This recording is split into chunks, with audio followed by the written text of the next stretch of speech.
The Xbox Developer Direct is official. It's been announced. We will take a look at exactly what we can expect from the show, as well as potentially a secret game. What could that be? We have some information about engagement. Xbox may not sell as many consoles, but users are highly engaged. We have some information about GTA 6 from Jason Schreier, which is very interesting stuff here. So we will take a look at that, plus a few other things. But before we get into it, if it is your first time here, please consider hitting the subscribe button, sharing, and liking if you do enjoy this content. I make daily gaming news videos going over all the big things that are happening within the industry. Appreciate it, but for now, let's get into the news.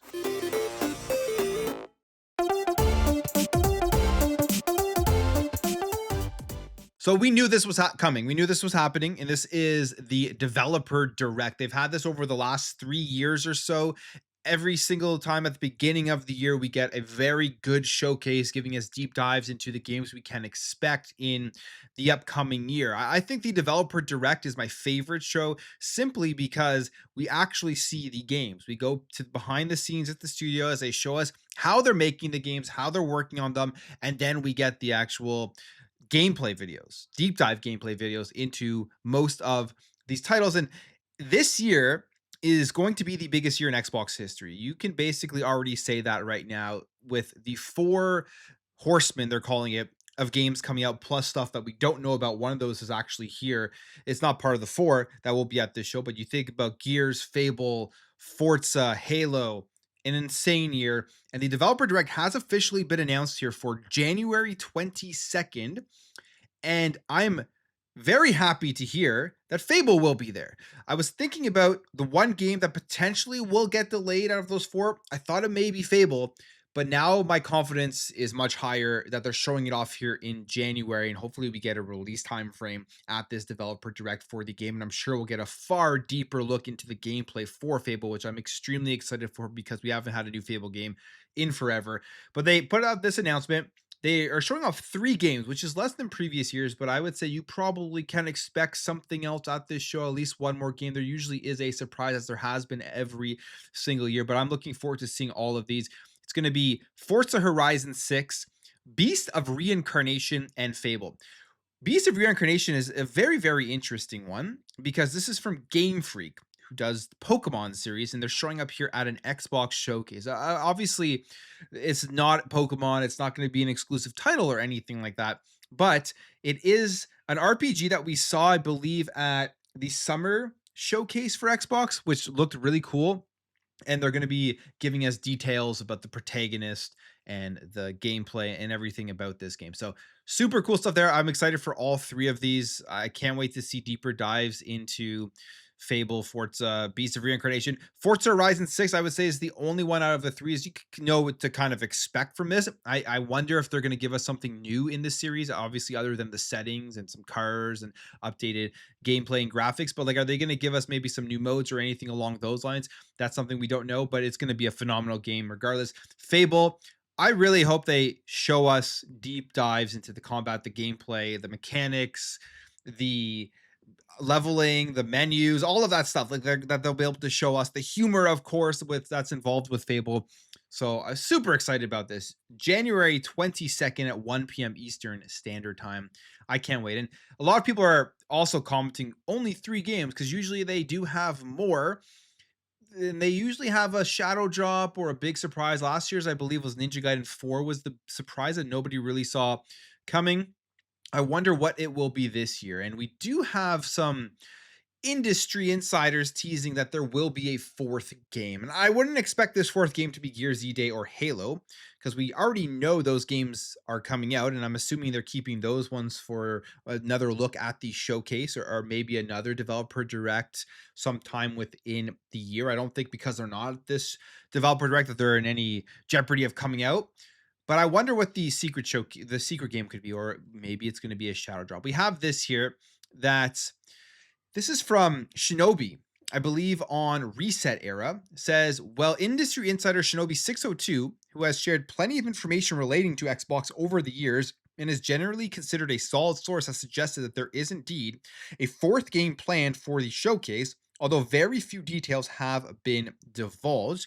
In fact, all they've said is that the game isn't to their personal tastes, which doesn't give us much to go on. Here's a bit of their exchange with the other users on Reset earlier today.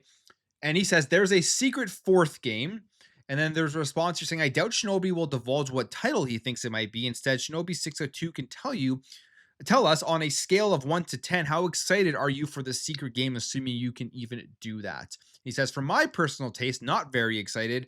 That's not to rain on anyone's parade, to be clear, just in terms of the games I like. So we don't know what this could be. I have no idea what Shinobi's personal tastes are, so even to try to guess what it would be very difficult. I'm assuming a less popular genre, maybe like an Age of Empires style of game, maybe an MMO. Like I'm not really sure, although MMOs are actually very popular. But we also have heard about the Fallout remakes and remasters, Fallout 3 and Fallout New Vegas that are in the works. So maybe that's what they do end up showing off. Who knows? Either way, even for me personally, if they don't show off a fourth game or they don't show off a secret drop or a shadow drop or anything, I'm still very excited to see the three games that are showing up there, as I'm looking forward to playing each and every one of them. So it's a great way to start off the year. The developer direct does a good job, and it'll be cool to see them going to the studios and how deep they go into the development of these three titles alone. So excited. Let me know which one you're excited for, and what do you think the fourth game will be? What do you think that secret game will be, if there is one that does show up at this developer direct? Now, when it comes to sales, when it comes to games and everything, we always see the console wars going back and forth, console sales, although the console wars are essentially dead.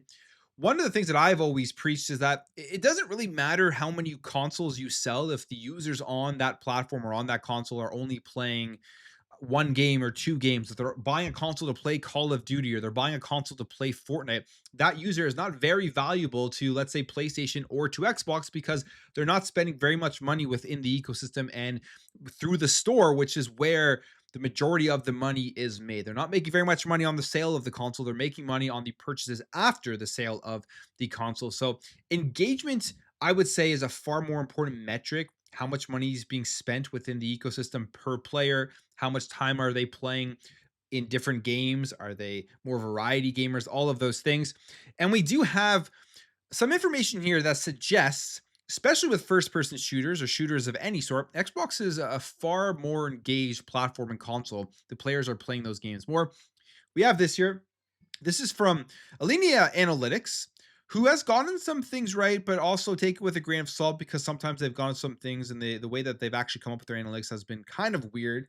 But it says here that PlayStation might be massively outselling Xbox hardware, but user engagement may tell a different story. Why even Sony can't ignore Xbox's shooter audience.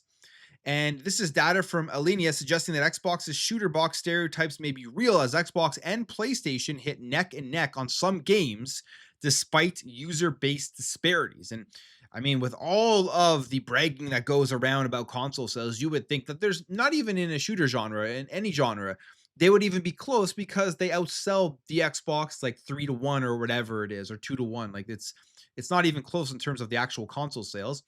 But we have this here, that data shared by Alinea Analytics paints a picture of an Xbox platform that punches above its weight, with heavily engaged users willing to turn up in droves for games that interest them. I initially became curious about this when PlayStation itself decided to launch Helldivers 2 on Xbox. If Xbox is doing so badly, as netizens often like to claim, why would Sony itself want to publish a game on Xbox? And it seems that the old shooter box stereotype may be real for Xbox. And you take a look at these numbers here, you have the percentage of sales and the games. You can see the percentage of sales per platform.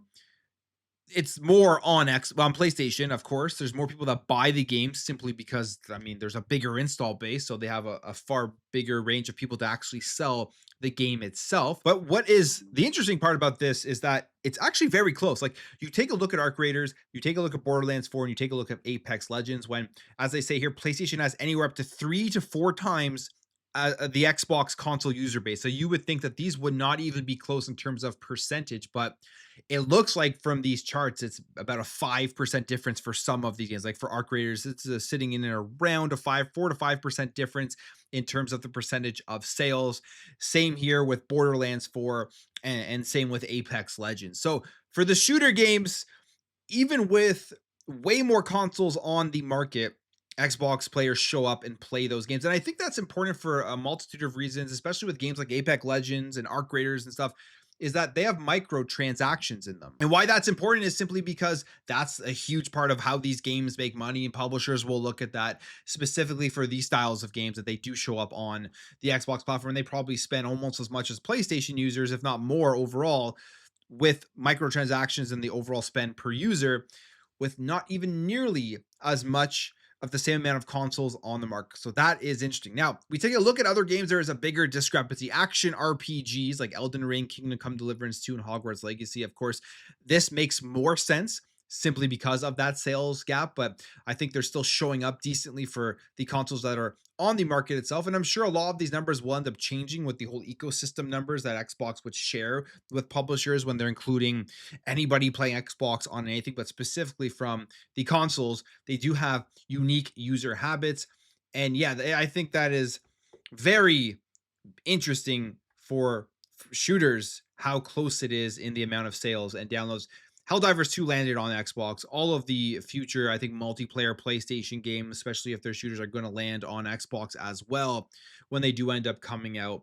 So it'll be interesting to see if those numbers continue to play out going forward. All right, let's talk Grand Theft Auto 6. We got an interesting report from Jason Schreier from Bloomberg, who was on a podcast. He was talking about Grand Theft Auto 6 and the potential of it actually releasing in 2026 in November, when it is planned. I believe November 19th is the release date. People still think it's going to get delayed one more time and get pushed into maybe early 2027, which would absolutely throw off release schedules for so many different publishers out there once again. But he was talking on the podcast, and it sounds like it's realistic to release this year, but we still don't 100% know, because he was asked about this and he says, it's really hard to say right now, and I don't think anyone at Rockstar can tell you with 100% certainty that they will make it out in November. And he specifically says here as well, the last I've heard is that it was still not content complete. They're still finishing things up, finalizing levels, missions, seeing what's going to make it into the game. They're still making stuff and will hopefully be done with that soon. And then he's asked about Grand Theft Auto 6 and how the community has entered panic mode upon learning that the game might not be content complete yet, anticipating another delay. And he says, in a clarification based on this, that yes, directly after saying that with Red Dead 2 they delayed it twice, and I wouldn't be shocked if that's the same pattern, and directly before saying that while the game development you can never be 100% certain, this feels more solid than previous dates did. So there's still an opportunity here that this game is going to get delayed again into 2027, which would throw a lot of things off, because he also does mention that this is really focused on PlayStation. PlayStation probably has the marketing rights. He called it almost like an exclusive, which doesn't really make any sense because it's also releasing on Xbox at the exact same time.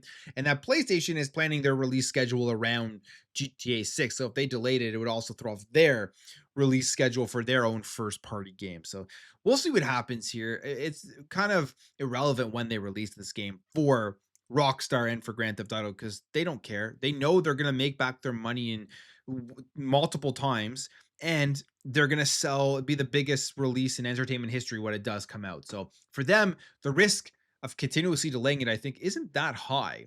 You think it would be for the amount of time it's been development, but I feel like they just know they can do whatever they want with this game, and they're going to make sure that when it drops, it's in the best place possible, which is good as well for the gamers. But I wouldn't be shocked if again it got delayed until early 2027. Towerborne, it is releasing in full out of game preview version 1.0 February 26th. This is going to be another big game here for people who haven't tried it. It's a fun game. I played the game preview. I believe this one is going to be going into Game Pass and everything as well. But they say here that following its Xbox game preview release this past April, Towerborne is launching in full on February 26, 2026 on the Series X and S, Xbox, PC, Steam, PS5, Game Pass Premium, and Ultimate, and a handheld verified support for Xbox Play Anywhere, which is great. And it's if you want to pick it up and just buy it, it's only 25 bucks for the standard edition and 30 bucks for the deluxe edition. So it's cheap, but it is coming here to the multiple tiers of Xbox Game Pass as well. I've played a bit of Towerborne. It's a fun game. I like it. It definitely has a lot of charm to it and some fun gameplay. And now that's going to be out of one, it's going to be out full into full 1.0 release. We'll see how the improvements are. I will absolutely be checking out Towerborne, maybe even jump into it before it comes out, just kind of continue to play through just as we prepare here for the full February 26th release. All right. PlayStation 5, they're finally releasing some more colors, some more covers, and some more controllers for the PS5. I think these look pretty cool, but these are coming out in March, and they are the Hyper Pop Collection. Three colors. You have the red, the green, and the rhythm blue. Unfortunately, it's just covers for your PS5, and you have to ask, why don't they ever release these things for the PS5 Pro? It would be cool if they just actually released like a full console with these colors itself and just did a whole marketing campaign around that. But they're just putting out the covers. But I think these look pretty neat. Like if you want to just really spice up your PS5, of course, then these will be pretty cool. And specifically, it's March 12th, 2026. It's going to be $85 for the controller and $75 for the covers in limited quantity. So they may end up being collectible, who knows, but I think they look pretty neat. I like what they did here with these new covers and these new PlayStation 5 controllers that are coming out. Speaking of new controllers or new colorways of controllers, Nintendo Switch 2 is finally getting a color variant. Different, obviously, than what we saw with the Switch 1 because the colors are only actually on the inside of the controller and under the joystick, but they are releasing two new ones here, two new colors here, light purple and light green. They look fine. I mean, if you like those colors, they're at $100 though, of course, for the sets of these controllers. The Joy-Con 2, I have to say, far better than the Joy-Con 1. I'm still annoyed that they kept the same joysticks. I hate the joysticks on the Nintendo Switch Joy-Cons from the first. They kept the same ones on the second. We haven't heard anything about stick drift, but not even the stick drift that is the issue as of right now. It's just the feel of them and the travel of them. I wish they would have given us bigger, more full joysticks on the Nintendo Switch 2 Joy-Cons. They could have absolutely fit them on there, but there'll be lots of options for different controllers that you're going to be able to use and connect to your Switch 2, which I play a lot of. I actually really am enjoying my Nintendo Switch 2, as I mentioned many times here. And when it comes to the sales of the Nintendo Switch 2, apparently they slowed over Christmas, down 35% in the US compared to the Nintendo Switch 1 launch. Interesting to keep a track of this because the Switch 2 has sold phenomenally well. No matter what people try to sell you on, it is doing very well as a sales of a console, but you have to ask, how long will that last and will there be a slowdown? It seems like the slowdown is hitting, and will that slowdown continue or will it ramp up once more games or things do come out, like Fire Emblem this year, which I can't wait to play.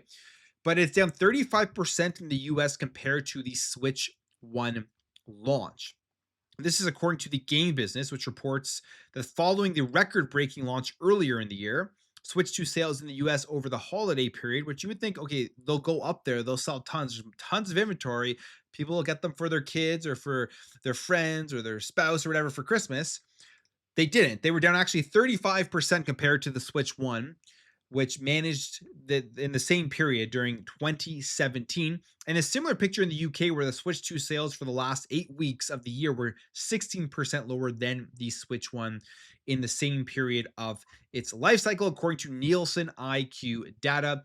And they say, however, when sales of the original Switch are included, sales of Nintendo hardware were actually up 7% compared with the same period in 2017. So I guess people are still out there buying the Nintendo Switch 1 and passing over the Switch 2. At least some people are, but sales are still very good. I think they will ramp back up once more games are released. I actually think the Switch 2 launch lineup was completely fine. I thought it was very good for me personally because they gave like many first party games, although you don't really think about it. You have Donkey Kong, you have Mario Kart, you got Kirby, you have what else do they have from their first party? Metroid.